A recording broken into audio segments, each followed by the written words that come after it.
We are 48 hours into OpenAI's browser launch, and hackers are already having a field day. Security researchers have already cracked Atlas in less than 24 hours. There's clipboard hijacking, memory poisoning, and credential theft. Meanwhile, Qualcomm just threw down the gauntlet against NVIDIA with new chips launching next year, and Elon launched yet another Wikipedia competitor that has crushed it on day one. So tech CEOs are now promising that you'll only work 3 days a week while AI takes your job.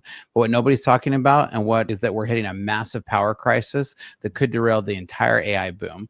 The infrastructure can't support what's coming. And today we're going to dive into some massive stories that dropped this week that could reshape a lot of tech. Welcome back to the podcast. Startup Hack and I go live every Tuesday morning where we talk about the latest in tech, business, and finance.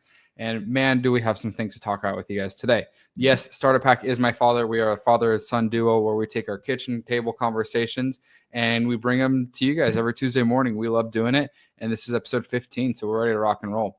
Sweet. So let's go ahead. I want to jump right into what we have first, and that's the Atlas browser. One of the biggest things that people are already complaining about is, as we talked about, the security vulnerabilities. When you sign up for Atlas, you have to give it access to your email, your calendar. You have to give it full access to everything. And as much as I love tech, that makes me cringe quite a bit.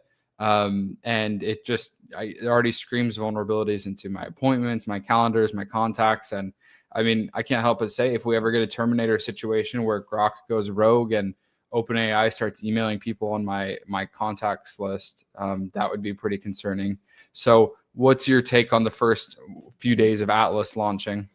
You know, I read into Atlas and read the privacy, the permissions that you have to give it, and was like, absolutely no way. I mean, first of all, it was only open to Mac, which is kind of shows how much of a joke of a release it was, to be honest. Because if you're only opening up to one platform in 2025 anymore, like, it's showing that you're just trying to grab articles, and now they're grabbing articles for a whole bunch of different reasons, ones they don't want, but frankly, ones they don't care because OpenAI is that dumb. Yeah. And do you think, I mean, there's also a few other articles that we've talked that popped up that now it's kind of like a resurgence of the browser wars, that like Microsoft is going to start working on their own AI browser. Do you think that this is just going to be a fancy extension, or do you think these AI browsers are going to be something that we actually use? I think there'd be a fancy extension for those people who are crazy enough to give it that level of permission. I don't know about you, but like, there's no way I'm feeding all of my contact information into OpenAI. There's no way I'm letting OpenAI send emails for me or set an appointment. If you like this clip, make sure you check out the full Startup Hack live video here, because we've got lots more for you today.